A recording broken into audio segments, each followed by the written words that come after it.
Welcome to part 5 of our series Focus on Finance, and the final part in this series. Today we will look at several areas.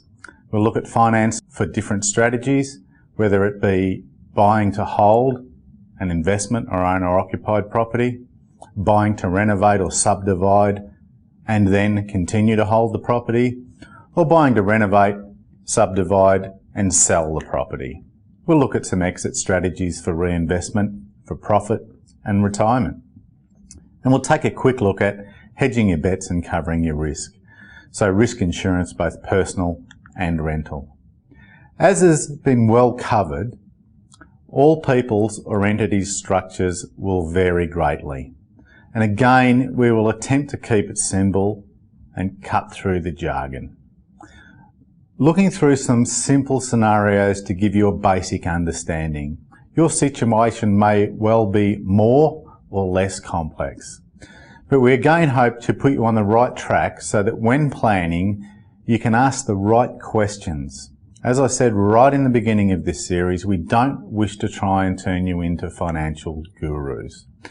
So with that in mind, let's look at some considerations when we are buying a property to hold.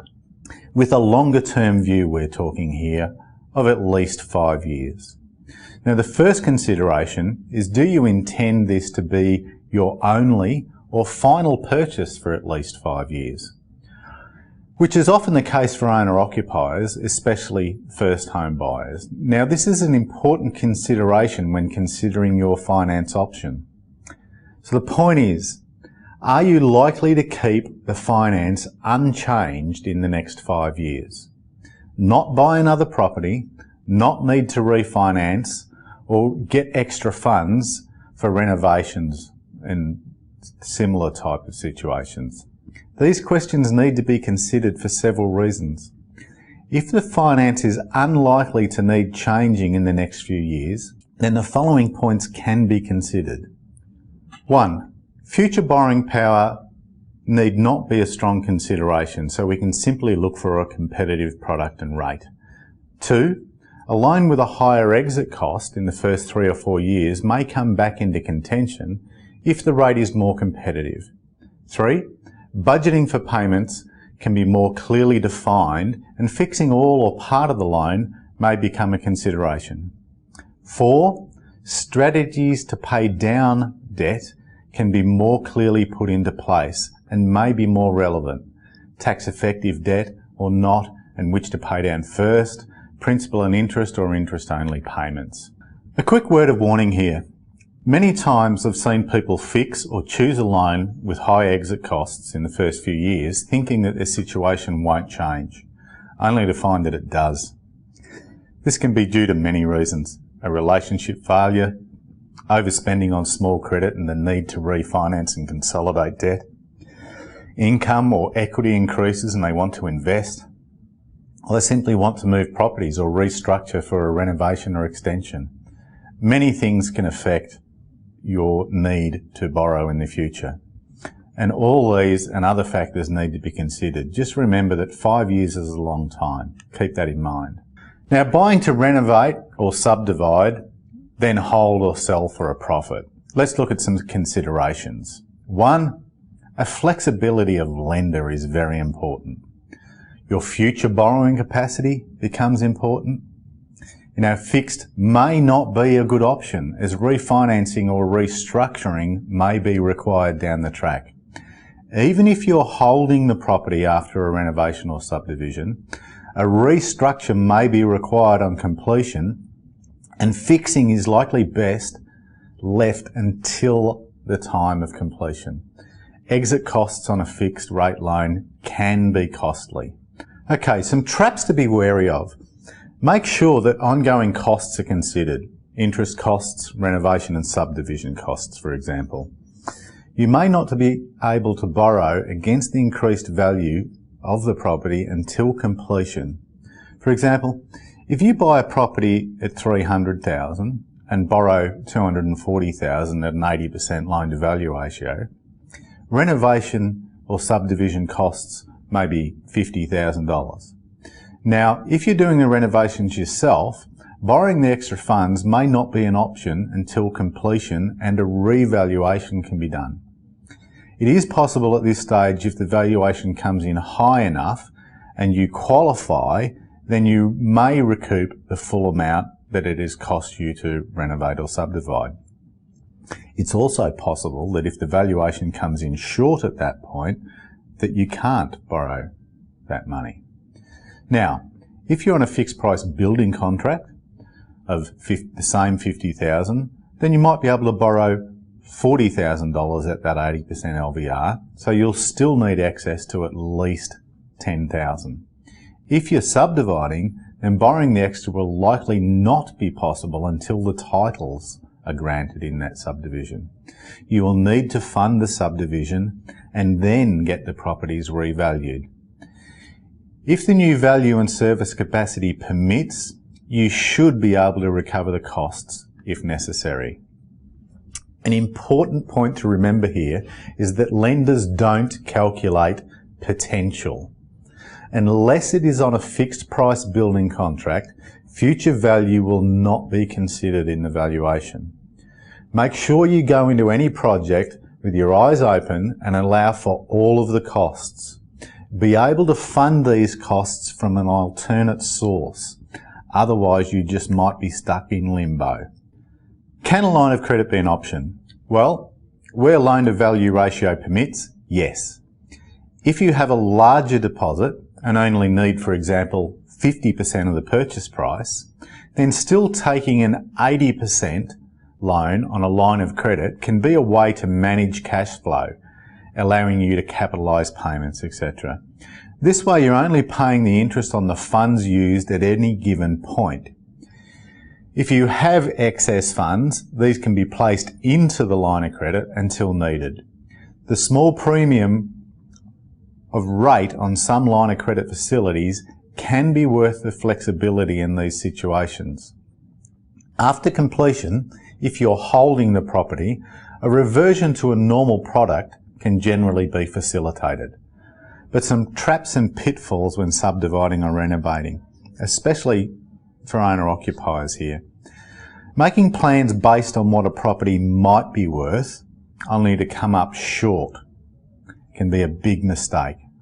You end up living in a substandard property with plenty of potential and cannot capitalise on that due to a lack of available funds. A tip, make sure that you have access to alternate funds or borrow an LVR that will allow you to complete your plans. For investors, it's even more important, especially if you're highly geared and counting on future cash flow, only to find that you're unable to progress due to a lack of funds. Not only is it frustrating, it's financially dangerous and restricting. It restricts you from further investment due to an inability to realise potential cash flow for servicing or profit or reinvestment. So for investment or owner occupation, if funding is unavailable to complete, you will have to wait for a substantial capital growth before you can move forward. Now that's not a bad thing if it was your intention, but it's restrictive if you're looking to capitalise on future value or sell for a profit if you're an investor. It can severely affect your capacity to move forward with other investments. So some tips when borrowing in these scenarios. Over-allow for all contingencies and costs, the most obvious being purchase and settlement costs. For example, and this example, I must state, will vary from state to state and should be used as a guide only because the costs will vary in each state of Australia. So the example will also use a loan-to-value ratio of 80% to avoid the need for LMI and lender's mortgage insurance on a full documentation loan. And we'll take the view that the property is to be sold on completion for a profit. So this is the example. Just to summarise again, we're going to borrow 80% of the property's value to avoid the need for mortgage insurance. And we're going to take the view that the property is to be on-sold for profit on completion. So let's look at an example. We take a purchase price of $300,000 and we have settlement costs of $20,000 and we estimate our cost to subdivide and renovate at $50,000 or subdivide or renovate at $50,000. So we have a total cost at this point of $370,000, less a loan at 80% of the purchase price. So the loan is $240,000. So you are going to need personal funding or equity needed to complete of $130,000. Now typically that is how many people do their calculations. Now that example is actually not good enough because it is running on the bare minimum. People thinking they will fund the holding costs and do it all in a few weeks or months. And that is simply a recipe for disaster. Because cost overruns, such as a longer time duration or an unexpected renovation costs, do often happen. If they don't, great, but you must expect the best and plan for the worst. So let's look at the same example and how I believe you should approach it. We take that same purchase of $300,000, the same settlement costs of $20,000, and a cost to subdivide or renovate or both of $50,000. Now what I think you should also add to that is a 10% overrun allowance of another $5,000. And interest costs, I'm saying here $24,000. Now to calculate that safely, you need to add 2% to the current rate and double the time you think it will take you to complete the project. So if the current rate is 8% and you think it's going to take you 6 months, then calculate the interest holding cost at 10% for 12 months. Conservative? Yes. But severely cutting the risk. So the total cost now is $399,000, less that original loan at 80% LVR of the purchase price. $240,000 is the loan. So now the funds or equity needed to safely complete the project are $159,000. As I said, conservative? Absolutely. But this is what safe investing is about. If you want to gamble, go to the casino. If you don't have the $159,000 in this instance, or the ability to leverage from them from other areas, then you just might be holding that investment longer than you thought. Obviously, if you've done this a few times, you will gain experience and will likely be able to better predict your costs. But if not, the conservative approach is much safer. I've seen many people not do this and get into financial trouble. Think about this. Getting to the position of purchasing for either investment or owner occupation has taken you a long time and a lot of effort. Taking risks with your money should be calculated and thought out. Hoping for the best and planning for the worst puts you in the best possible position. As I said, as you gain experience, it'll become a more exact science. You will also likely have availability of more funds through your prior careful and conservative planning. Now, some exit strategies and financial considerations when turning property over for a profit. Now, rate is a major consideration, but don't just fall for the product that has the lowest rate. Entry and exit costs need to be factored in. Using the prior example of borrowing $240,000 and allowing 12 months for completion of the project, let's say one loan has a rate of 10% and one has a rate of 11%. Now the rate of 10% might look good, but is it the best option? Let's look at some ways they might differ. A quick example of two typical lending scenarios at 10 and 11%. So loan one, we have a rate of 11%, $600 application fee, $900 early discharge fee. So a total cost, if that loan is cleared in 12 months, including the interest, of $27,900. Now let's take loan two with that attractive rate or more attractive rate of 10%. But let's say it has a $600 application fee, $250 in legal costs, a $210 valuation, a $10 a month account keeping fee, and a $270 discharge fee. plus a 1.25% of the original loan amount early exit fee. Now this can be typical of many loans. So that early exit fee is $3,000. So the total cost for the same period is now $28,455 compared to the earlier one at 11% of $27,900. A simple comparison? Yes, but an example of why rate is only a part of the equation. So which loan looks cheaper now? All right, yes, as I said, it's a very basic example. The trouble is it can be even worse than this, and especially if LMI is needed, Lender's Mortgage Insurance. Even if you intend holding the property, these need to be considered. Rate is important, but it is only part of the picture.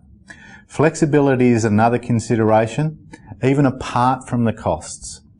What if the one with the cheaper rate doesn't allow you to borrow as much or restricts extra borrowing later, or holds up the subdivision too long?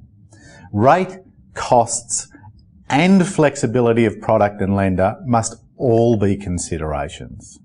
And you need to calculate your risks. Property for investment or owner occupation will likely have a large bearing on your future wealth, especially when it comes to a comfortable retirement. Building equity in or through property may give you investment choices you otherwise may not have ever had. This can help you to a prosperous and hopefully a self-funded retirement. Look, personally, I don't want to rely on the government for my retirement. Whether you only ever buy an owner-occupied property and work hard to pay it off, or leverage off this property for other investment, property is likely to be the stable factor in any wealth accumulation for retirement. There is one serious area that needs to be looked at with this in mind, and it's a topic that we all seem to put in the too hard basket most of the time. Australians typically don't like this word, and the word is insurance. Now look, you might not like to think about it, but insurance needs to be a part of your overall wealth creation planning. What would you do if you're incapacitated and unable to generate an income? What would you do if you had an investment property and the tenants didn't pay their rent? What would you or your family do if you were not around? Sure, it won't happen to you, it always happens to somebody else. But think about this. People like you may drive around in a car worth $30,000 and think nothing of paying $600 to $1,000 to insure it. Yet most people balk at spending a similar amount for trauma insurance that might cover them for $100,000 or $200,000. Or they fail to take out tenant insurance on a property worth hundreds of thousands of dollars, or income protection that will cover them when they're out of work. Look, nobody likes paying insurance, but you'll like it a whole lot less if you need it and you don't have it. So a financial plan that includes provision for the unexpected should be part of any wealth creation plan. Planning for the maximisation of profit and the minimisation of tax, whether you're accumulating property for income in retirement or selling to realise profit for other investment or lifestyle, all need proper financial planning. Smart investors and property owners work hard to accumulate wealth. They also have good financial advice and tax planning strategies. So, in summary, I want to go back and do a quick summary of this release. We had fixed versus variable, so research your options. No two situations are the same. Renovation and subdivision. Allow for cost blowouts and make sure you're covered. And finally, protecting your wealth. Financial planning, risk insurance and tax planning must form a part of your wealth creation plan. Now, this is the last release of this series, but one thing has been common throughout. It does not matter if you're a multiple investor or buying your very first owner-occupied home. Research must be a part of your plan. So remember a few things. You don't need to be an expert in every area. Just find those that are and work with them. So you don't need to be the expert. Just find someone that is and work with them. Don't let research, though, become procrastination. You don't get anywhere doing nothing.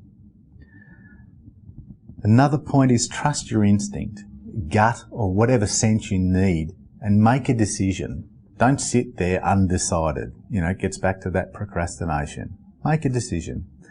Hopefully this series has armed you a little better to ask the questions you need to. And that was the point of it. Not to turn you into a financial guru, but to give you the ability to ask the right questions. There is much more that we would have liked to have covered, but it would have become an ongoing 30 series release. So I'll say this. Watch out for the book in 2011. It'll include a lot more information. So thanks for your time. Thanks for watching our series, and hopefully you've gained some knowledge through it.